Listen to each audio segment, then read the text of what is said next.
Swastiastu. Assalamualaikum warahmatullahi wabarakatuh. Shalom, nama budaya, salam kebajikan dan sejahtera bagi kita semua.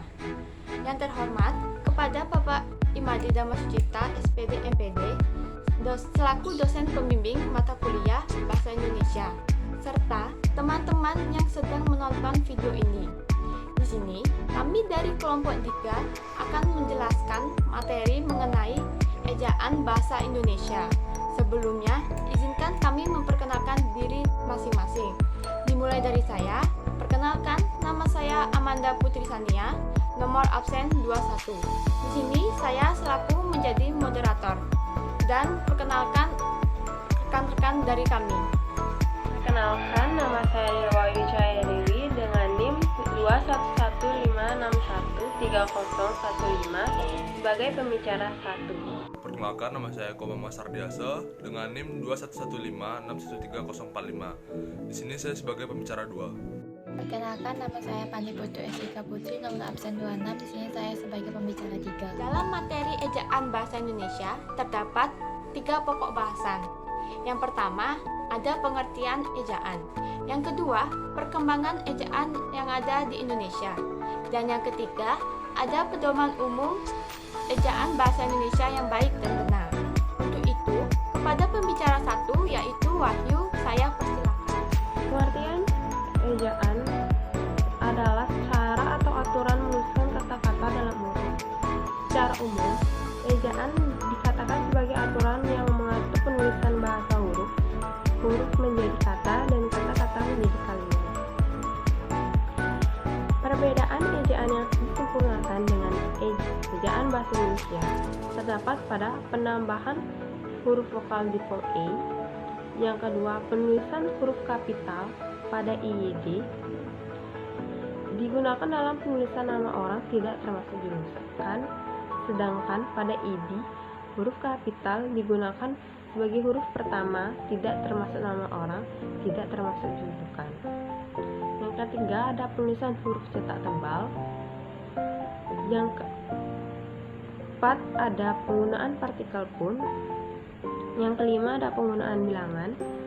Yang keenam, ada penggunaan titik koma. Yang ketujuh, ada penggunaan tanda koma. Yang kedelapan, ada penggunaan tanda hubung. Yang kesembilan, ada penggunaan tanda kurung. Dan yang terakhir adalah penggunaan tanda elipsis. Jenis-jenis ejaan. Yang pertama, ejaan Ophuijsen. Ejaan ini diterbitkan pada tahun 1901 di mana disusun oleh orang Belanda yang bernama Charles A. van Ophuijsen yang dibantu oleh Engku Nawani dengan gelar Sultan Mamur dan dibantu juga oleh Muhammad Tabib Sultan Ibrahim. Yang kedua, ada ejaan Swandi. Ejaan ini menggantikan ejaan yang sebelumnya dan diresmikan pada tanggal 19 Maret 1947 yang disusun oleh Mr. Raden Swandi pada waktu ia menjabat sebagai Menteri Pendidikan, Pengajaran dan Kebudayaan. Yang ketiga, ada ejaan pembaharuan.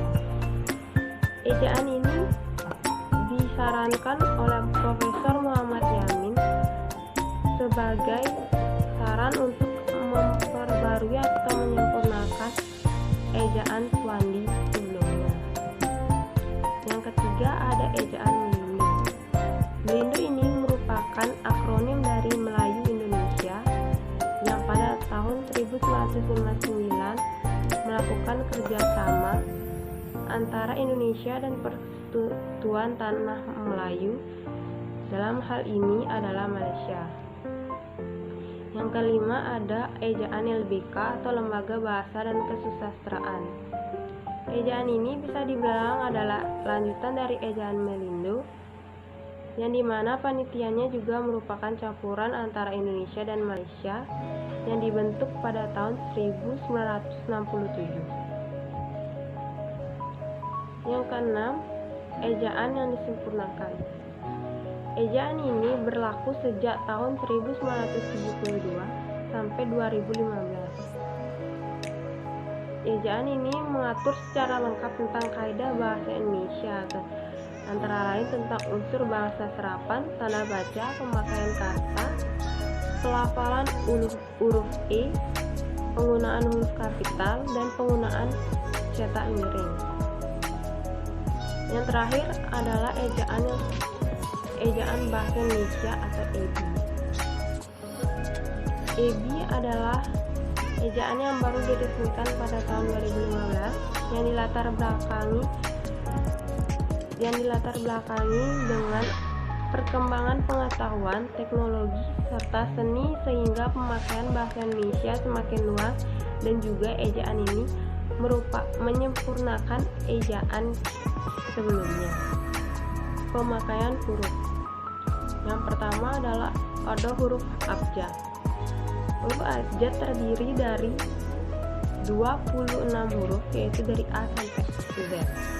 Huruf vokal adalah huruf yang melambangkan vokal dalam bahasa Indonesia, yakni huruf A, I, U, E, O.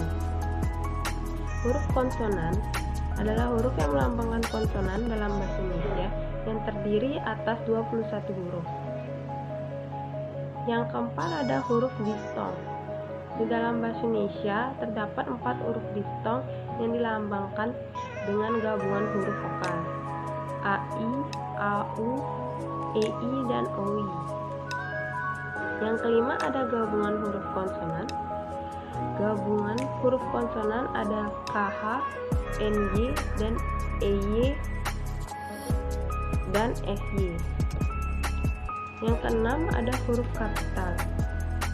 Huruf kapital adalah huruf besar yang dipakai jika ada pada awal kalimat atau sebagai unsur dari nama orang. Yang ketujuh ada huruf miring yang dipakai untuk menulis nama buku, majalah, surat, atau kutipan dari tulisan. Yang kedelapan ada huruf cetak tebal yang digunakan sebagai penegasan bagian tulisan dan juga untuk menegaskan bagian-bagian karangan seperti judul, buku, bab, atau subbab. Penulisan kata. Yang pertama ada kata dasar. Kata dasar merupakan satuan bahasa yang dapat berdiri sendiri, terdiri dari morfem tunggal dan morfem gabungan. Kata berhimpunan adalah kata yang sudah disisipkan awalan, sisipan tengah, akhiran, dan juga konfiks awalan dan akhiran. Bentuk dari kata imbuhan ini ada yang ditulis serangkai dan ada juga yang tidak ditulis serangkai. Yang serangkai ada contohnya antar pulau, prasekolah. Untuk yang tidak serangkai ada seperti non Asia. Yang ketiga, bentuk ulang. Bentuk ulang ditulis dengan menggunakan tanda hubung di antara unsur-unsurnya, misalnya anak-anak dan kupu-kupu. Gabungan kata. Unsur gabungan kata yang lazim disebut adalah kata majemuk yang ditulis secara terpisah, misalnya duta besar. Gabungan kata dapat menimbulkan salah pengertian jika ditulis dengan membubuhkan tanda hubung, diantaranya anak istri pejabat yang seharusnya menjadi anak dan istri dari pejabat. Gabungan kata penulisan terpisah tetap ditulis terpisah jika mendapat awalan atau akhiran. Bertepuk tangan, sebar luaskan. Yang keempat adalah gabungan kata yang mendapat awalan dan akhiran sekaligus, maka ditulis dengan serangkai, misalnya menggarisbawahi atau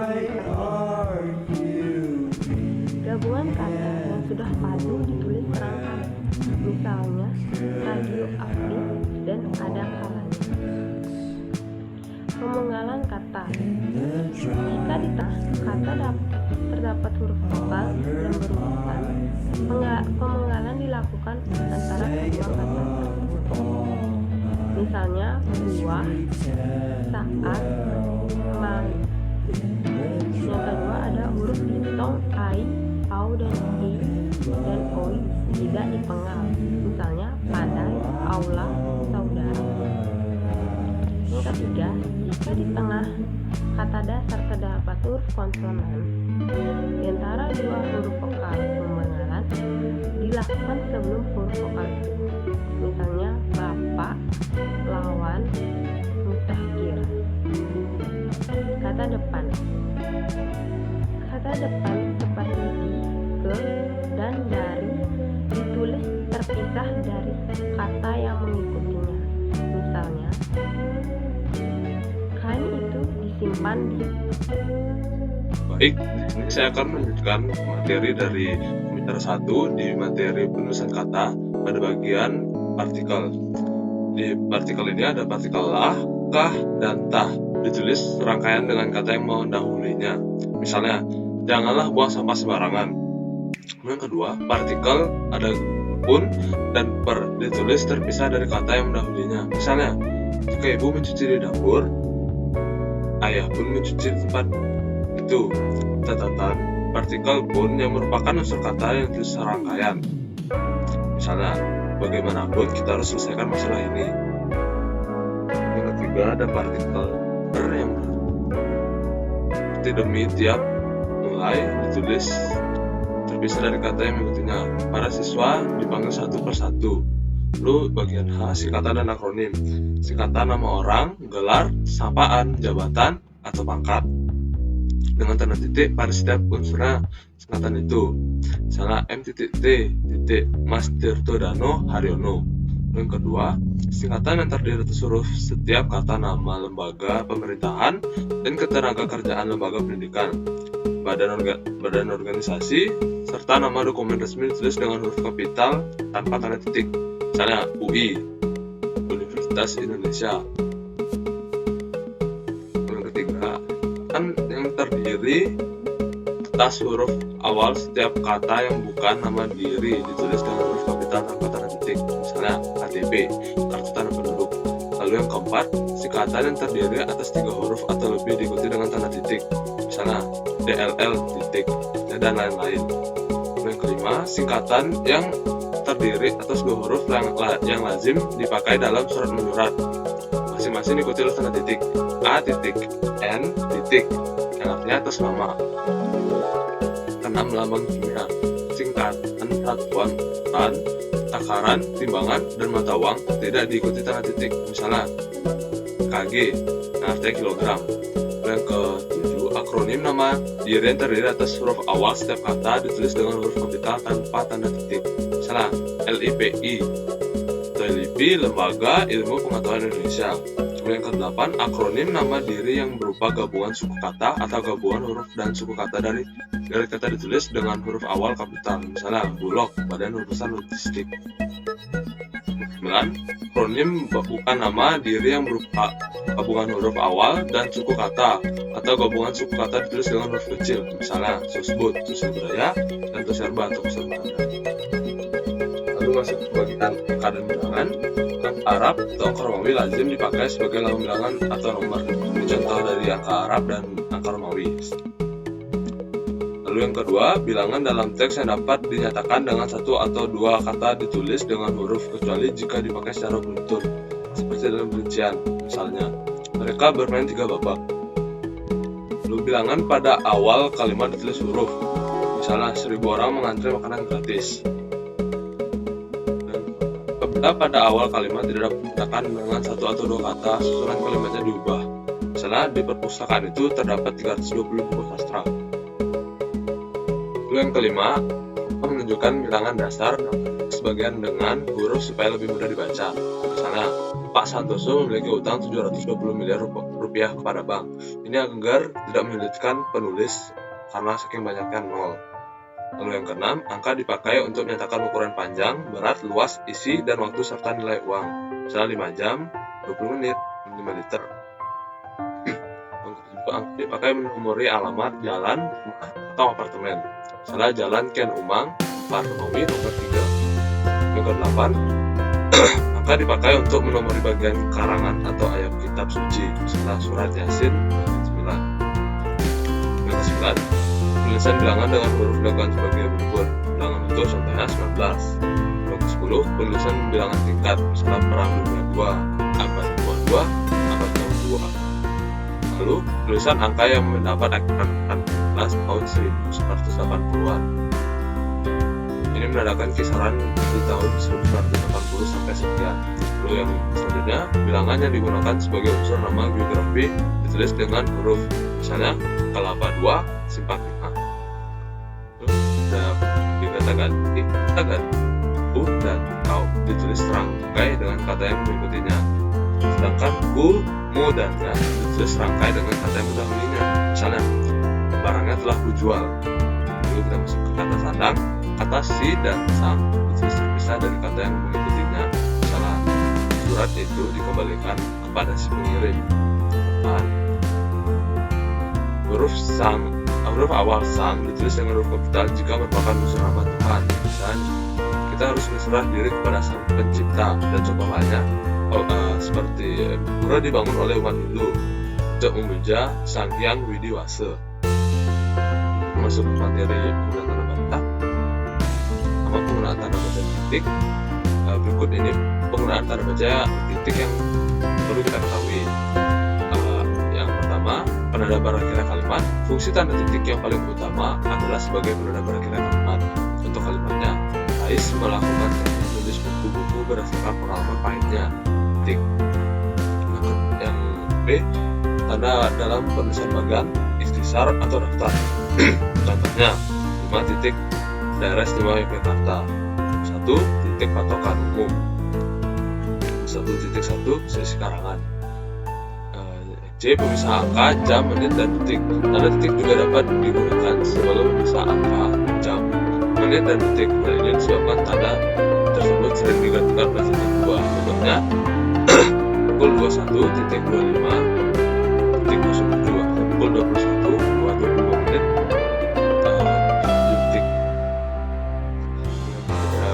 Yang menunjukkan jangka waktu. Selain itu, tanda titik juga dapat digunakan untuk memisahkan angka, jam, dan detik yang menunjukkan jangka waktu. Misalnya 3.45.12, 3 jam 45 menit 12 detik. E, berperan dalam penulisan sumber referensi. Dalam penulisan sumber referensi, tanda titik digunakan di antara nama penulis, judul, tulisan yang tidak berakhir dengan nada tanda tanya tersebut, dan tempat terbit dalam daftar pustaka. Contoh, Ali Muhammad 1994 titik, lenyapnya sampai cara titik, Malang, Ibu Generasi dan Media titik. Lalu memperjelas jumlah. Dalam kebiasaan bilangan yang lebih dari 100, tanda titik juga diperlukan. Tanda titik digunakan untuk misalkan bilangan ribuan ataupun kelipatannya. Tanda titik digunakan untuk memperjelas jumlah. Contohnya, desa itu berpenduduk 13.500 orang. Tanda titik karena sebagai tanda pemisah bilangan. Namun ada pengecualian jika angka tersebut tidak menunjukkan jumlah seperti lihatlah halaman 2104 untuk mengetahui proses perkembangbiakannya. Lalu yang G, tidak boleh digunakan pada akhir judul. Tanda titik tidak digunakan pada akhir judul yang merupakan kepala karangan atau kepala ilustrasi, tabel, dan sebagainya. Contohnya acara kunjungan Presiden Joko Widodo.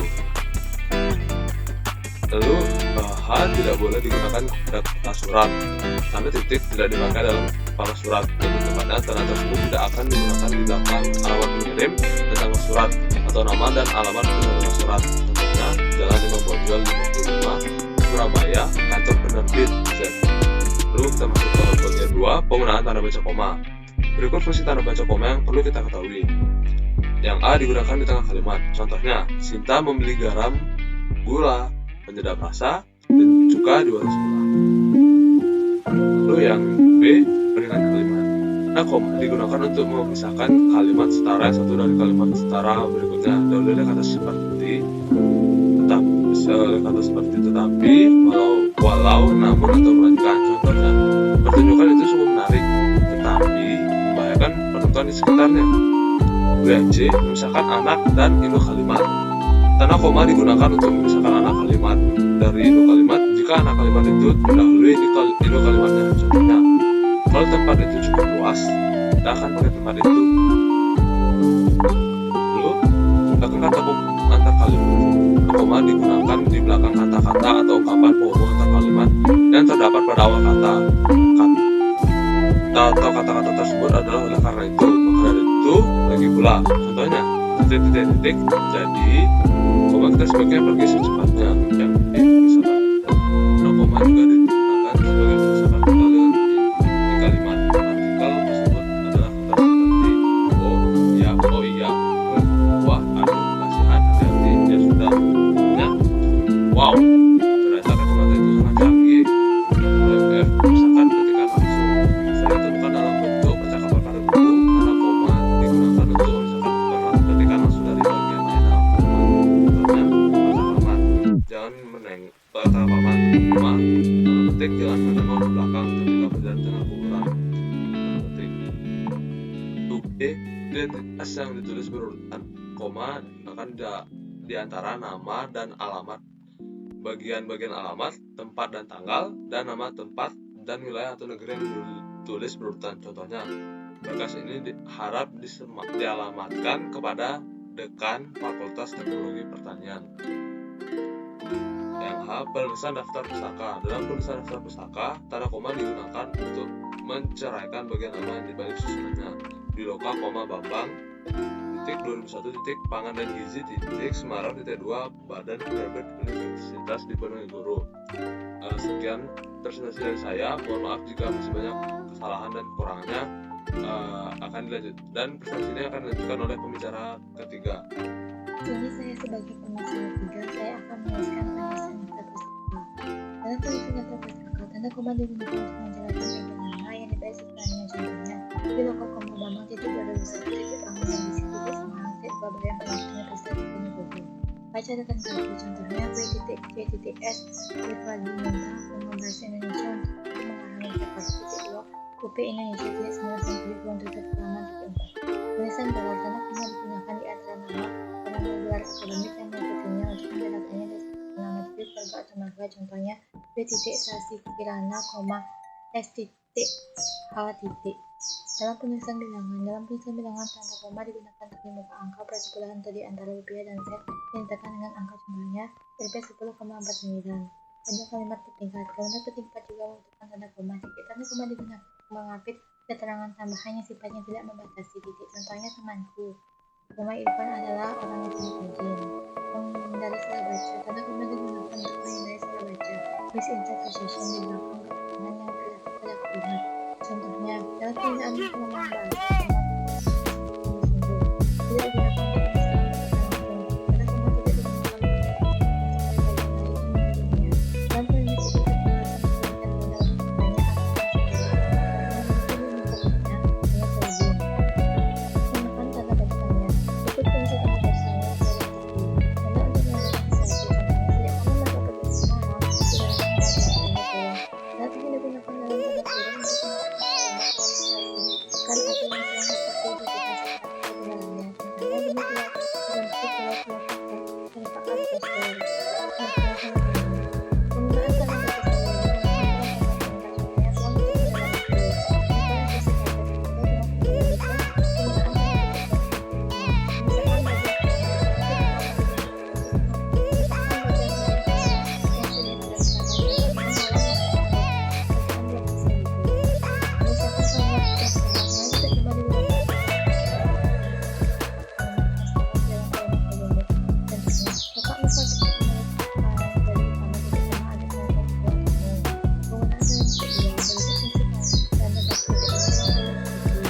itu suatu kenyataan lengkap karena tidak perlu digunakan pada aku suatu kenyataan jika diikuti serangkaian yang berkebutuhan lengkap. Contohnya, kita memberikan kata wajan spatula dan pengadil. Cek sudah kata atau ungkapan. Karena tidak dua dengan sudah kata atau ungkapan yang merupakan varian. Contohnya, Ketut titik 2 Sigit Pramana Putra. Ada tes nama sudah kata yang menunjukkan pelaku. Titik 2 digunakan pada tes nama sesudah kata yang menunjukkan dalam satunya. Teksi titik 2 satu mengenai yang menunjukkan nama. Belum penelitian pihak penyebut tanda petik aja dengan WA bab dan bisa dibebas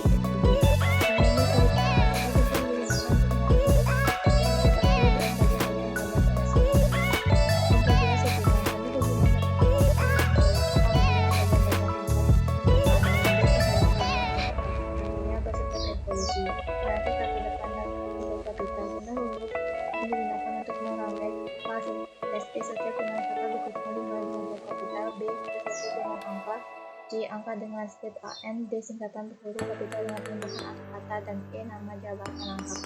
Contohnya step kekalian. Rangkai unsur bahasa Indonesia dengan bahasa asing. Tanda pembunuh digunakan untuk melakukan unsur bahasa Indonesia dengan unsur bahasa asing. Contohnya step series mesin. Penggunaan tanda pisah membatasi pengisipan kata. Tanda bisa digunakan untuk membatasi pengisipan kata atau kalimat dari tanya atau sesuatu kalimat yang sebelumnya bagi atribut orang hanya ditahu melalui hal menegaskan adanya keterangan asosiatif yang bisa digunakan untuk menegaskan adanya keterangan itu dengan disebutkan sebagai nama menjadi dampak sosial yang terjadi dengan mengancam dan tidak mengatur alasan. Penggunaan tanda pisah diagram ini bisa digunakan sebagai dilakukan sama dengan itu sampai dengan tanda penunjukan kalimat penggunaan kata sekaligus titik penyusun kalimat keputusan tidak spasi karena disebut digunakan dalam penelitian kalimat tertulis. Contohnya kalau begitu titik ya, lebih baik kita cari tempat lain menunjukkan ada naskah yang dihilangkan. Tanda elipsis digunakan untuk menunjukkan bahwa dalam suatu kalimat atau naskah ada bagian yang dihilangkan. Contohnya makna lain titik supaya tidak berada di pasal. Penggunaan tanda kurung tambahan keterangan tanda kurung digunakan untuk mengatur tambahan keterangan. Penjelasan biasa digunakan berdasarkan alat kemudian disebutkan sebagai pendidikan fisik dan matematik telah menggunakan proses ubah dinamika PHBB semenjak 2 kali. Mengatur keterangan tanda kurung yang digunakan untuk mengatur maka bergabung ke salah satu polisi industri tersebut yang tidak dalam organisasi. Mengatur sudut pandang harus menggunakan pengatur sudut atau kata yang dalam dan dapat dihilangkan padanya dalam asosiasi menjadi dalam asosiasi yang diawasi. Mengakibatkan angka. Tanda kurang digunakan untuk mengatur angka atau huruf yang prinsip. Satu, gunakan keterangan contohnya kejelaskan sebagai ditentukan oleh pengangka A, B, B, dan C. Penggunaan tanda kurung itu mengatur huruf kata dan kata.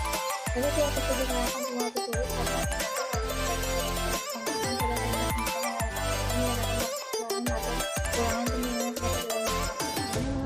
wajib berperan dalam berbagai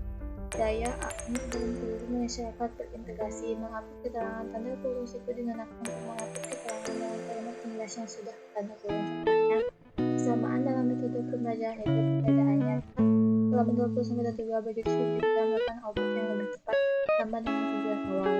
Penggunaan tanda petik petikan langsung tanda petik digunakan mengambil petikan langsung yang memulai pemisahan atau naskah atau bahkan tulisan yang contohnya saya belum siap mengambil judul. Contohnya bacalah bola lampu dalam buku dari suatu masa dari suatu masa. Hal yang ibaratkan istilah mereka petik dipakai untuk mengambil bulan yang kumpulan dikenal atau yang punya arti buku. Contohnya adalah itu melambang dan satu yang menutup kalimat tanda petik juga dibutuhkan sebagai kalimat bagian yang disebutkan dalam tanda petik yang mengatur kata atau ungkapan pada ujung kalimat atau bagian kalimat. Contohnya bisa jadi quotation atau sesuatu dari sekian kata dengan menuju malam. Tanda petik tunggal menggunakan petik yang lain.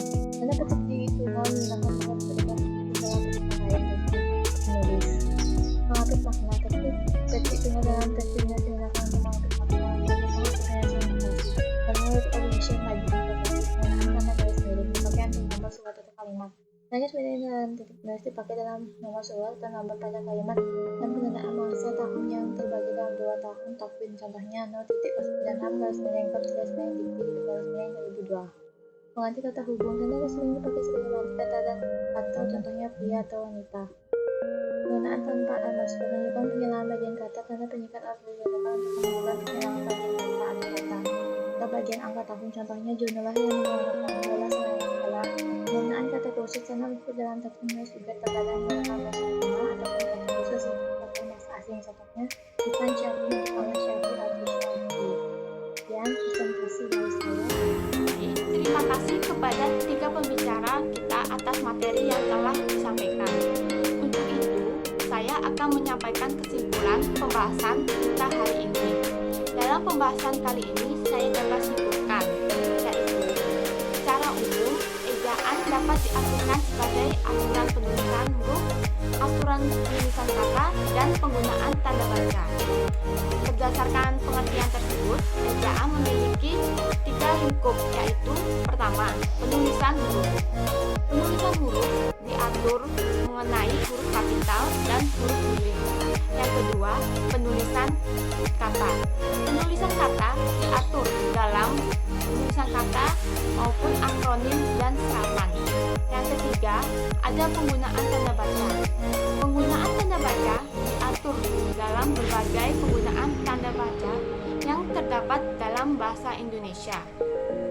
Baik, sekian penjelasan materi dari kelompok kami mengenai ejaan bahasa Indonesia. Semoga dari video ini diharapkan kepada penonton teman-teman dapat untuk mengembangkan penggunaan ejaan yang baik dan benar.